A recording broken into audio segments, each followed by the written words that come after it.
Yo, welcome back to my channel. My name is Dr. Michael Weir and I am standing in an empty room. You might ask why. Well, today marks the end of an era.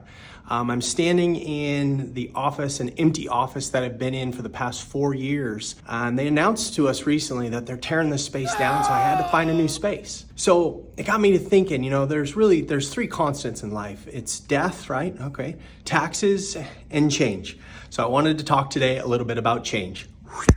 So, welcome to my new space. Here we are. I got great windows. I got amazing light. It's been a really great transition coming in here. This is where I now see my patients. So welcome. But this change coming into a new space has definitely been difficult, right? There was the uncertainty of are people going to be able to find me? Is it going to be enough space? And all these things that you think about when we go through change. And for some people, you're going to school for the first time. You're away from home. And that's a big change, or a new home, or a new job, or these big changes are really big deals. During COVID, I did a little video and I talked about anxiety. Really, I talked about this notion that uncertainty times powerlessness creates anxiety. It equals anxiety. So this change for me has created this uncertainty of, will people be able to find my new space? Will they follow me? That can create a lot of anxiety. A new job, is it gonna work out? Am I gonna like my coworkers? Uncertainty. And then powerlessness creates anxiety. So what I wanted to do is I wanted to share my top 4 ways that I deal with change and the uncertainty of change. So let's get into it. So the first way I deal with change is that I want to write down to-do lists. So if anxiety is uncertainty times powerlessness, we want to bring back as much power as we can and our control of our lives. And one of the best ways to do that is to do a to-do list, right? Write everything down.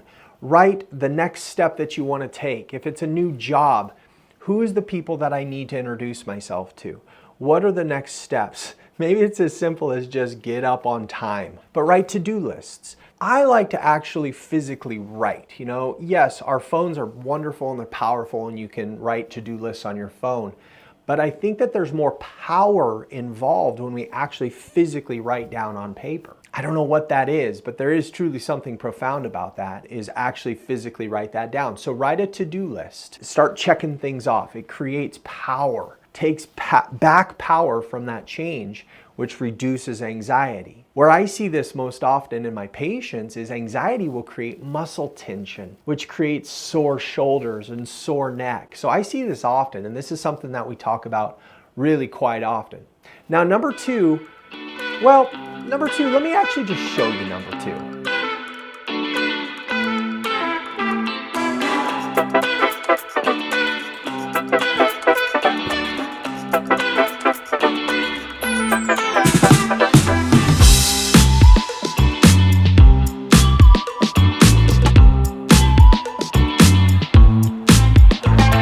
So number 2 is this: get outside.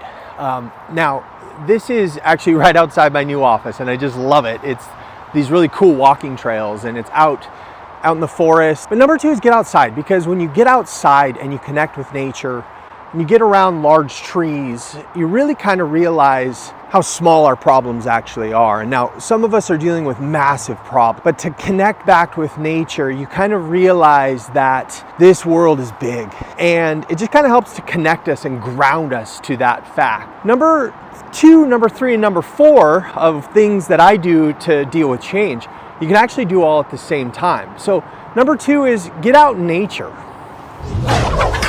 Number 3 is this, and you can do this when you're out in nature, obviously, is get out and do some exercise. Move your body. Movement creates power. It's something that we can consistently control. If you have an injury, maybe you can't walk, but you can move your arms. Maybe if you have an arm injury, you can get out and walk. I love walking. I love walking for this reason, is that it's the most underrated form of exercise, in my humble opinion. It gets us out. It creates this power. And again, power reduces anxiety, it decreases muscle tension, decreases so many problems that stress and anxiety might bring. Just move your body. Get out, get exercise, get out in nature, and move your body, create power. And then the last way that I like to deal with change is another way that we can just take back power, help our nervous system understand that what it's going through, we can get through. And that's using breathing. And specifically, I love the box breath. And you probably heard me talk about this in the past. But a box breath is just simply this. It's taking a big, deep breath through the nose, holding at the top of that breath for 5 seconds, and then exhaling through the mouth. And then at the bottom of that breath, holding for 5 seconds. And then repeating that. Again, I think there's something beautiful about this. Is something we can take back power, which reduces anxiety, but also it helps our nervous system just calm down and get into a parasympathetic mode. So give that a try. Give those 4 things a try. Make a list. Get out in nature. Exercise, use breathing as a way to recreate power. And I hope that helps you. You know, I'm enjoying my new space. I hope maybe someday you can come and check it out. But until next time, guys, reduce that anxiety, take control of your change, and we'll see you on the next one.